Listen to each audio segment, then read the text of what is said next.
At 13 years old, I played the longer game because my game wasn't about being better than you at 13. It was to be better than you when the chips are really on the line.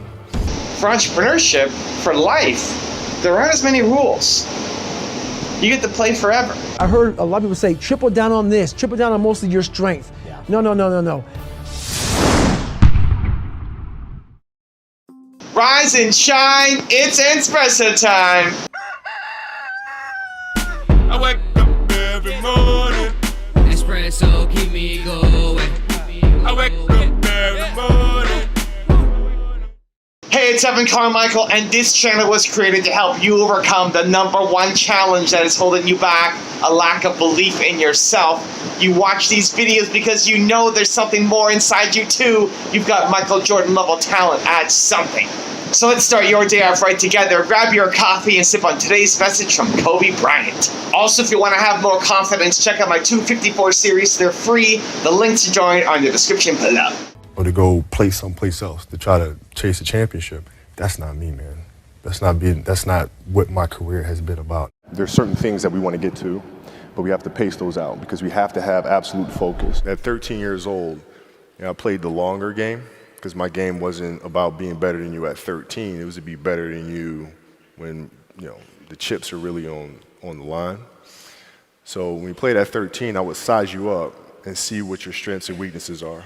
How do you approach the game? Are you silly about it? Are you goofy about it? Are you good at it just because you're bigger and stronger than everybody else? Right? Or is there actually thought and skill that you put into it? Right? And when I'd play to my weaknesses. I wouldn't play to my strengths. I played to my weaknesses. Because when you're playing summer basketball, there's so many games. So there's not a lot of skill work being done. So when are you going to get better?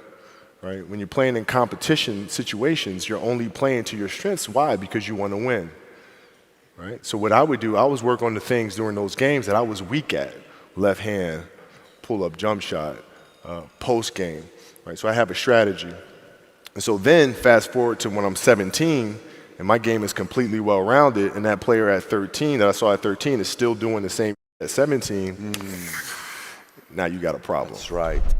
Working on your weaknesses is great advice in basketball, but sucks for entrepreneurship because there's no such thing as a complete player in entrepreneurship. There's too many things to learn. This is the difference between the finite game and the infinite game. If you're familiar with Simon Sinek's work, the finite game is when you're playing a game where there are certain rules. Basketball has certain rules, right? Basketball, Kobe's on the floor for a certain amount of time in every game. You can't just have somebody come in and come out. If you bring somebody in, Kobe's got to come out. You can only have 5 players on your team at a time. There's a certain number of minutes in a quarter, right? There's rules. For entrepreneurship, for life, there aren't as many rules. You get to play forever. In entrepreneurship, if you are the world's greatest jump shot shooter, right? Take that equivalent. You're a billionaire. You don't have to go learn the other things. And it's in your best interest not to. For you to be great at one thing, but then also go learn websites, and also go learn coding, and also go learn copywriting, and also go learn speaking, and also go learn video editing, and also go... There's too many things. And you'll at best become average at all those things. So you're a complete average person. Entrepreneurship is the opposite. What you want to do is find a thing that you could be the Kobe Bryant of. You are the best in the world at something. You're the best in the world at something. Something in demand, something in need, something where you can help people. And then go all in on that. So it's got to be that combination of what you love doing with what there is demand for. Right? So right now, I'm here in Puerto Rico. I spoke at Brendan Burchard's event, the Mastermind Group. And I was talking about YouTube and how I've had success with YouTube and how you can too. It's a valuable skill. One, I love it. It's fun. It gets me excited working on YouTube videos.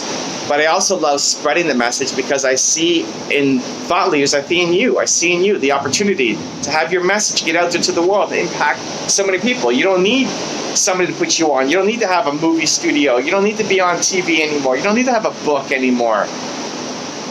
If you have a great message, you can get discovered. I think what would have happened if Martin Luther King had YouTube? Can you imagine? So I love YouTube because it levels the playing field, because it gives you an opportunity, it gives me an opportunity where you might not have been born into one. It's also, though, something that's in high demand. So many people want to get great at it. So many people have a message to spread. So many people are tired of spending money on ads that aren't working. So many people want to have content that lives forever. They're trying to build a brand forever. And so that combination works. That's why I'm here. So if you want to win in entrepreneurship, you don't focus on your weaknesses. You focus on your strengths. And then you hire for your weaknesses. You find the people around you. So you can build a complete company, but that you're not doing everything yourself.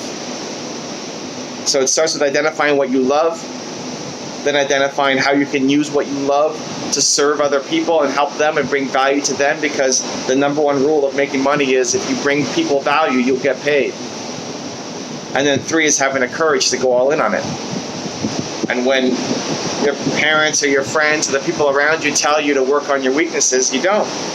You work on the strengths. And so you have to understand what game you're playing. If you're playing a game with set rules, set structure, set system, then yeah, you work on your weaknesses, because otherwise you're going to lose. You have to work within the rules of the game that you're playing.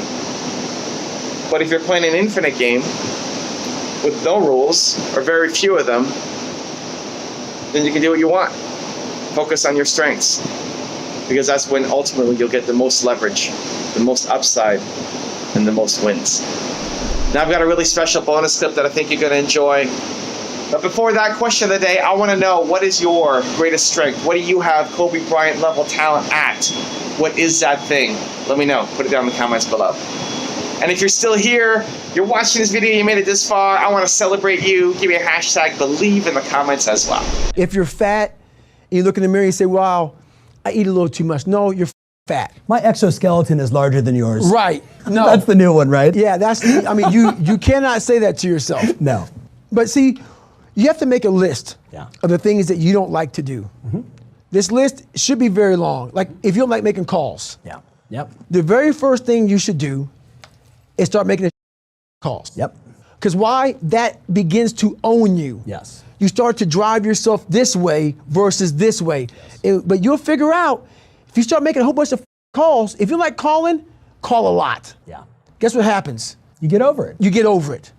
So what we do a lot is, I heard a lot of people say, triple down on this, triple down on mostly your strength. Yeah. No. That works for a lot of things, but when you're afraid and you don't have the courage, you have to triple down on your weaknesses and make that become where you start to guide yourself. Okay, I don't like calling. Today I'm making 100 calls. Yeah. I'm gonna dial 100 times. If you want to know how Sarah Blakely manifests her ideas, check out the video right there next to me. I think you'll enjoy it. Continue to believe, and I'll see you there.